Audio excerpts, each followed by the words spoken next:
What's up, guys? Rogue Bludger here with Unashamed Gaming, bringing you another Black Ops 3 gameplay today.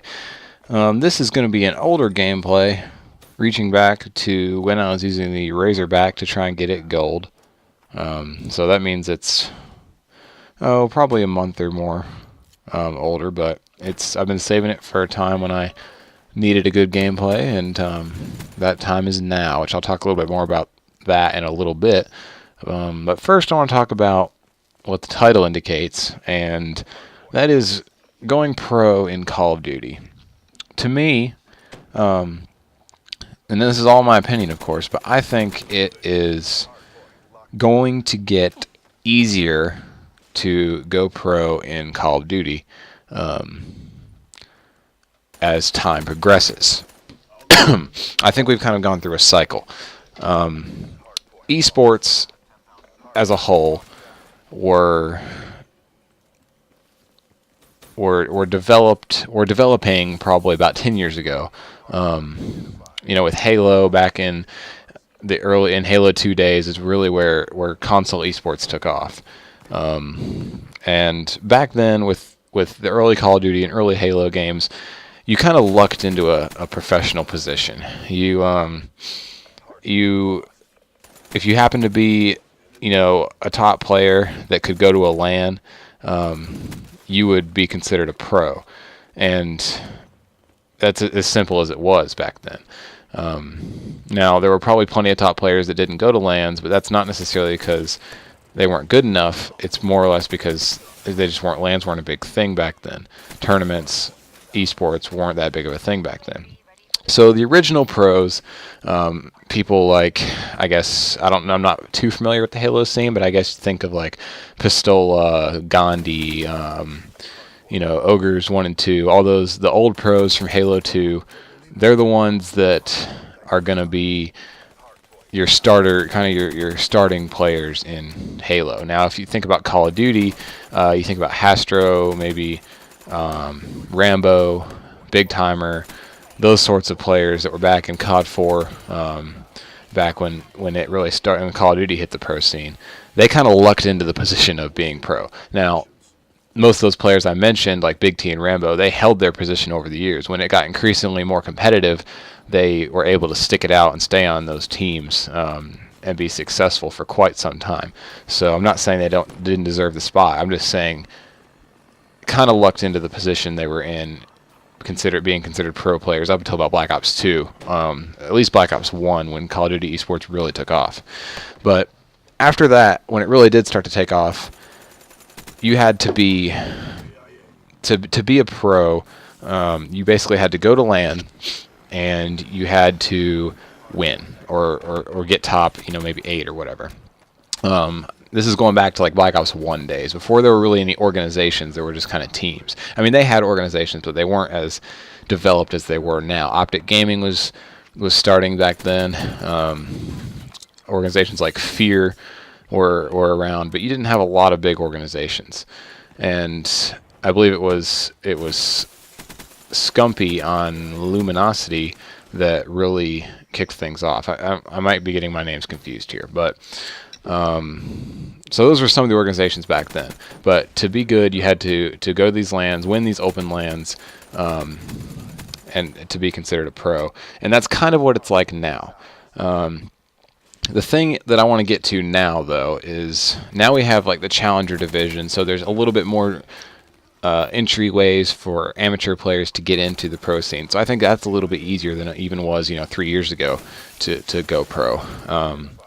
But think about it compared to any professional sport.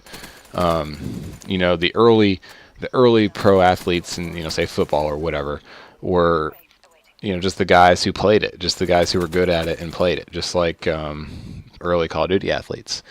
And then after a while, those things begin to grow. People get older, they age out. Same thing's going to happen in esports. Now, video games are a little bit different. You typically, since they're not like athletic events, you can play them for longer.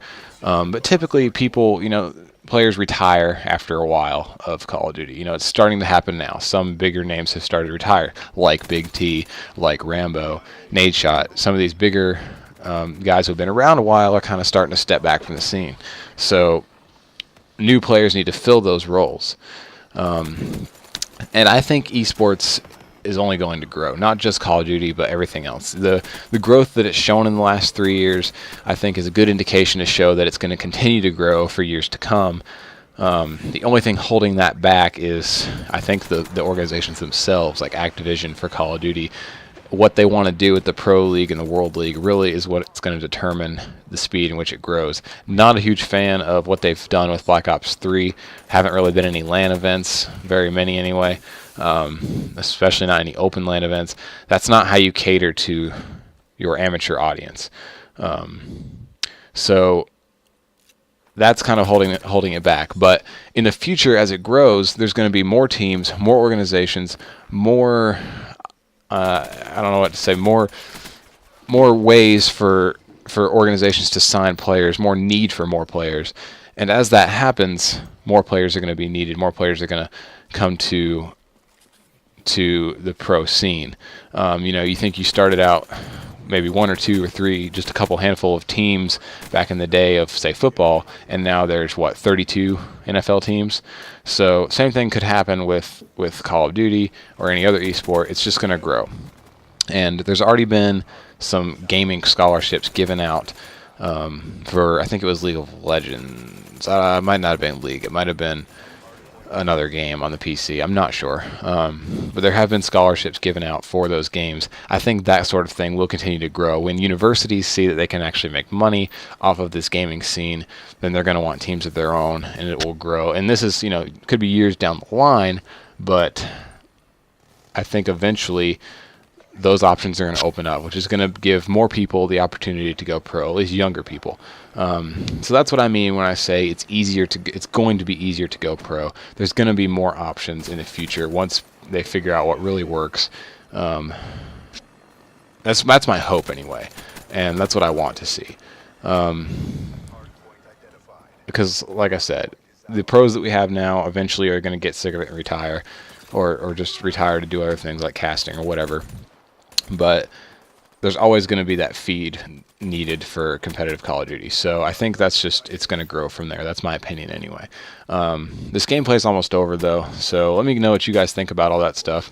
I want to shift gears for a minute. By the way, if you enjoyed this gameplay, let me know. Leave a like, all that good stuff. I want to shift gears a little bit. Talk about, I'm sorry I missed my last 2 uploads. It's been busy. I just moved to a new apartment, so that's been going on, and I'm real busy up until, for the next 2 weeks at least, really till the middle of May. But I'm going to try and stick to my upload schedule as best I can. But forgive me if I do miss some days. It's just been really busy. But I hope you guys did enjoy this video. Like I said, I think it's about done here. I think the end kind of gets drawn out here a little bit. I might have been looking for some more kills. I don't remember. But yeah, those are my thoughts on esports and things like that. I haven't really had time to play lately. That's what I was going to talk about. I haven't really had a whole lot of time to play a lot lately because of all that. So I'm using some gameplays that I had saved here. I got this one. I've got another one. Actually, another hard point on the same map, but I got over 3 minutes of hill time in an arena game. So just good OBJ play there. And in addition to that, I'll have one more supply drop opening box for you guys. That'll probably be, well, I'm not sure when that'll be, but that's one of the next 2 videos coming out. Those typically don't get as many views. You guys don't seem to like those as much, so this might be the last one I do for a while. We'll see. But that's what you guys can expect from me. I hope you guys enjoyed this video. If you did, leave a like, all that good stuff. Let us know what you want to see. We're working on those challenges and working on hopefully some new things. So we'll see you guys later. Hope you have a good day, and God bless. Hardpoint is ours. Another win for the Accord. RTB. Burnt it to the ground.